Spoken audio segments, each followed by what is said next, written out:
the Kali, which means the age of darkness.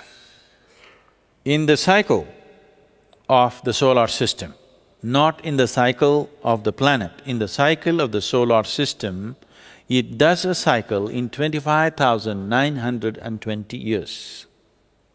In this, if you divide it into half, there are 4 yugas and 4 yugas, totally 8 yugas. Only the Kali and the Sat are coming together, paired together, 2 Sat yugas, 2 Kali yugas. But the other 2 yugas, the Dwapar Yuga and Treta Yuga are separated by Kali and Sat yugas. Now this is… the yuga that we're talking about is significant because of the distance that we create between the solar system and the super sun around which it is going around. The further away that it goes, lesser the intelligence of the beings here.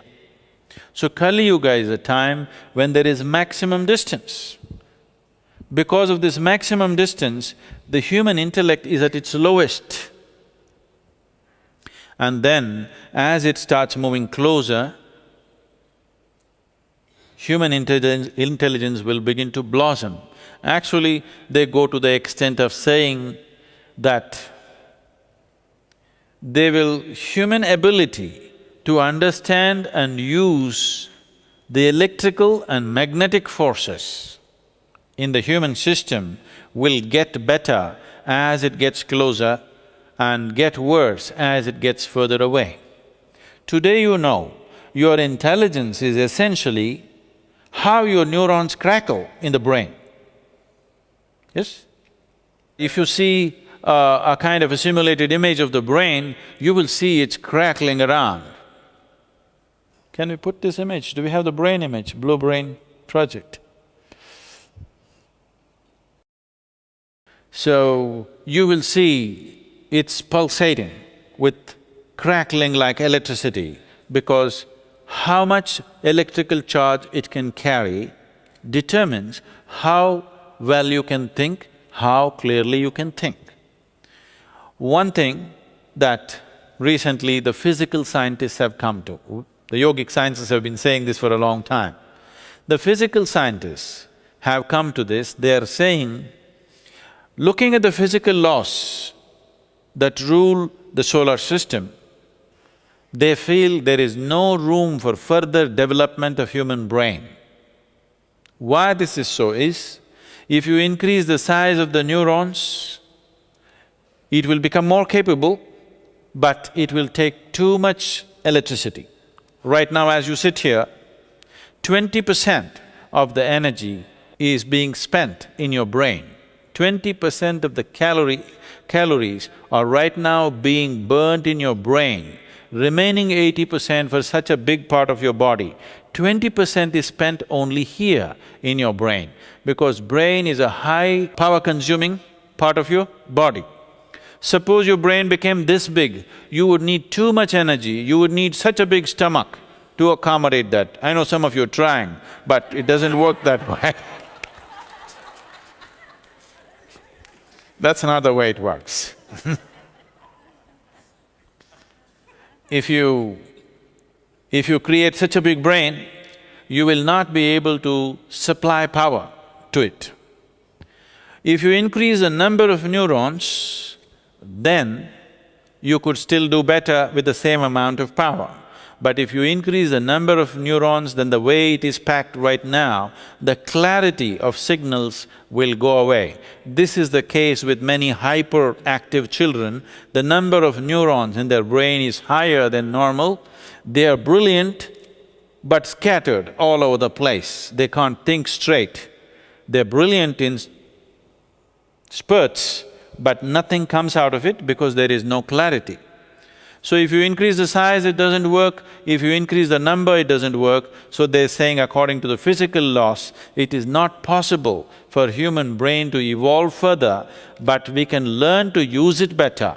Right now, the way we're using it is a very mediocre way. See, that's an electric charge.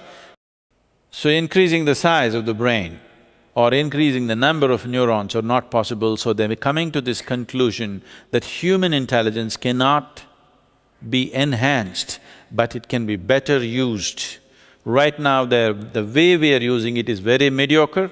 If more sophistication comes to the way you use it, you can increase your brain power, they're saying approximately 3,000 times than the way it is right now. 3,000 times more intelligent than the way you are right now would be incredible, isn't it? 3 times more would be fantastic. So we can learn to use it better, but we cannot evolve this brain further because the physical laws don't permit it. The yogic sciences have said this long time ago, that human intelligence and human body cannot be developed further because we have reached… the physical laws have reached this limit, because the way the earth rotates around the sun and the way the moon cycles around this earth, all these things we have reached. Human body has reached that potential. It cannot go further.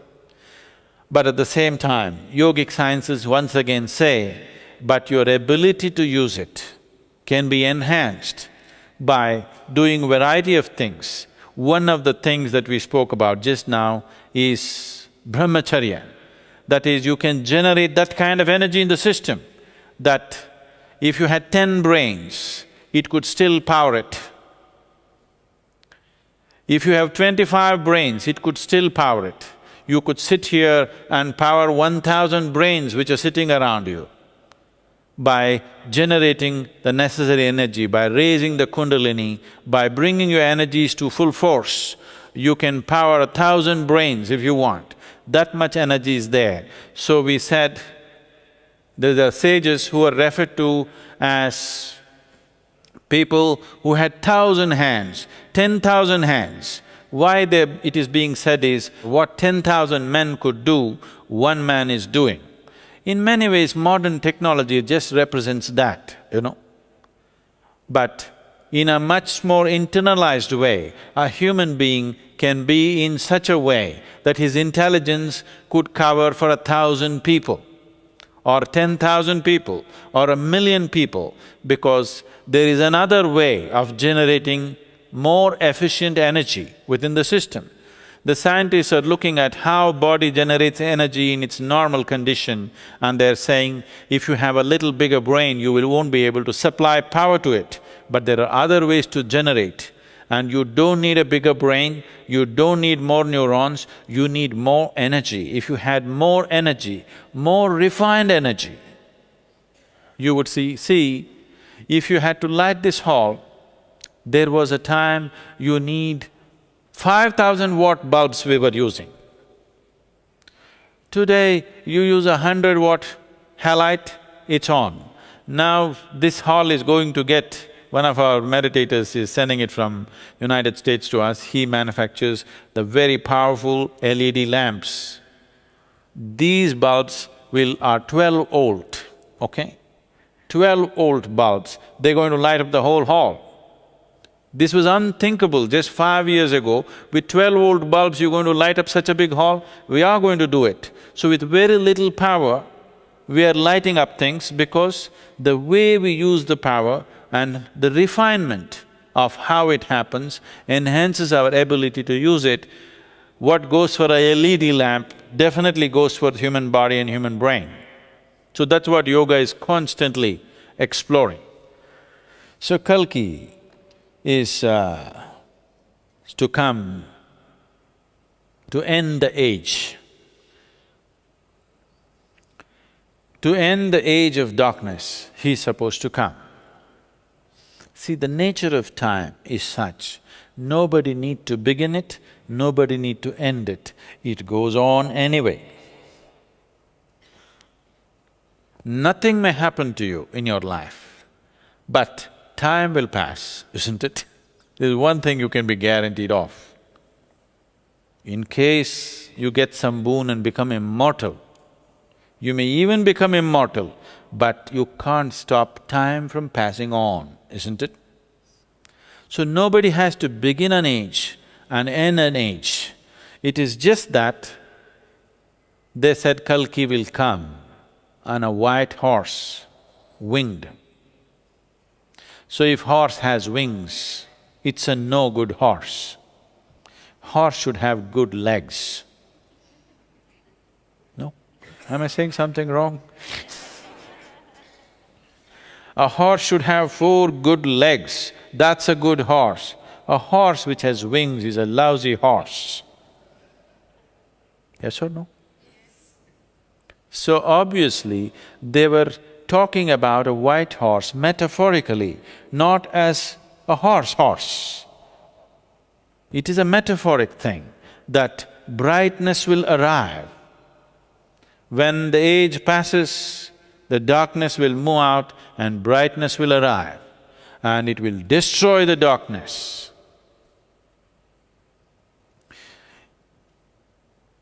If the hall is dark right now, if I turn on a light, does it destroy the darkness? What is spoken metaphorically? What is expressed dialectically? Foolish scholars or exploiters along the way make it all into black and white facts, made-up facts. It is a metaphorical expression.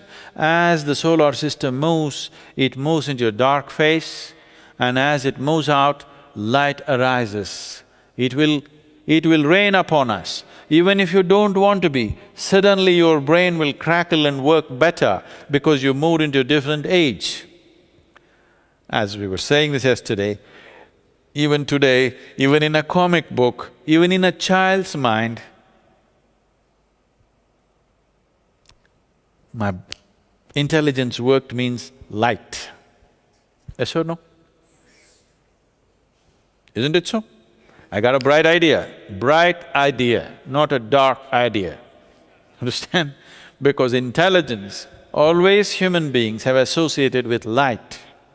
So, the scripture said, once the solar system moves out of this, a brightness will arise. This is very beautifully expressed. In the different yugas, human beings use different dimensions of intelligence, different dimensions of communication. In the Satyuga, mind will be more important. Mind, not intellect, mind will be more important. Probably this is the only culture where we make a distinction between mind and intellect. Today, modern scientists have started doing it for the first time in the last decade or so. Otherwise, mind was just one thing. So, the mind will be the main thing of communication and living. That is, if I want to say something to you, I don't need a microphone, nor do I have to shout at you like this. If I think about this, you get it. In Satyuga, people barely spoke because mind was the means of communication. Everything that had to be done was just done mentally. Because it was all done mentally. They say even conception happened mentally. They go to the extent of saying, there was no physical conception, it happened mentally. Then, when they moved into the Treta Yuga, eyes became important. So you will see when life moved into Treta Yuga, the language of people who lived in Treta Yuga are talking always about one of the basic greetings in India was, "I see you." I think recently this Hollywood movie made this very popular, "I see you," Avatar. The basic greeting in this country was, "I see you." Okay, you see me, so what? No, that's not it. "I see you" means I see you through and through. So Treta people use their eyes powerfully. This is called as netra sparsha, that you can touch somebody with your eyes. When it moved further down, the breath became very important. We were already looking at this, probably today morning or yesterday, that wherever the life energies are very high, there you will see your sense of smell will become very, very strong and sensitive. You will see this in the forest. Your sense of smell is more important than your eyes, ears and your brain. You know, really. Means you can just know what's happening with the person. In the sense, now a few months ago, a month ago, we had the fortune of having a guest in the ashram who was a king cobra. Now, he uses his tongue to taste you from a distance. He knows the chemistry of who you are. Well, myself and a few of the brahmacharis are handling this. He looks like a pet cobra. He's just playing with him. But he is not a pet, he is deadly. If he can move so quickly, and if he bites you, you have just 8 to 10 minutes. So you have just 8 to 10 minutes, that's all it gives you. It's deadly. It has enough venom to kill an elephant. But we are at ease with it because we understand that if you don't create the wrong chemistry in your system, he is fine with you. Cobra is the only creature who is so sensitive to your chemistry. All carnivorous animals and almost all wild creatures are sensitive to your chemistry, but particularly a snake is super sensitive. You can go in the wild and just pick up a venomous snake like this, not by the head catching like this, no, just like this. He will simply come if you are at total ease. If you show a little anxiety, if your chemistry shows little anxiety, little fear, that's it, he'll go for you. Because he instantly knows what is happening in your system. So, he's perceiving this in a certain way. The reason why the yogis are always keeping a cobra next to them and the Shiva has cobra next to him is, in terms of the creatures that are available on this planet, a cobra has a maximum amount of etheric aura around him. That means he is fabulous perception. So, for perception, this particular animal is helpful and his perception is something that all yogis bow down to because his perception is even better than most human beings ever can be because of the etheric aura that he creates around himself. So you will see in the story there are many tribes which call them Nagas, they have the necessary sadhana going to generate a certain amount of etheric aura so that they can perceive what others cannot perceive. Because only what you perceive you know, the rest is all rubbish. Yes? It may be said by me, it may be said by a god, it may be written in a scripture, but it is all rubbish unless you perceive it. These dimensions of perception, mental perception, visual perception, by smell, and now, when it comes to Kali, human beings become totally verbal, their mouth becomes the biggest thing. So you need to understand this. The solar system is going through the yugas like this. If you are in tune with it, you are also going with these yugas. If you are above it, you can stay wherever you want. If you are stuck in your own things, the planet may be in Satyuga, you may be in your Kali Yuga. So every individual is still free to either transcend the yuga or be trampled by the yuga or ride the yuga as it is. All the three possibilities are there. So Kali, or the end of the Kali, Kalki is supposed to come down on a white horse with wings. Don't get yourself a horse with wings, get yourself a horse with legs. This is funny, isn't it? But it was metaphorically spoken because the light or the intelligence need not necessarily come from you, it is coming because of a heavenly possibility, because the solar system is moving out of that phase. Your intelligence will come out bright and it's a gift from nature. It is dropping upon you. It is a celestial gift. Because it's a celestial gift and there are certain constellations which are seen as a flying horse. You know this? There are certain constellations which are seen as a flying horse. They said it will descend upon you and destroy your darkness. If you want to destroy darkness, nobody needs to fly on a horse and come down. If you just turn on a small light, darkness gets destroyed. Darkness is the most fragile thing. But even that people can't get rid of because they're employing wrong methods.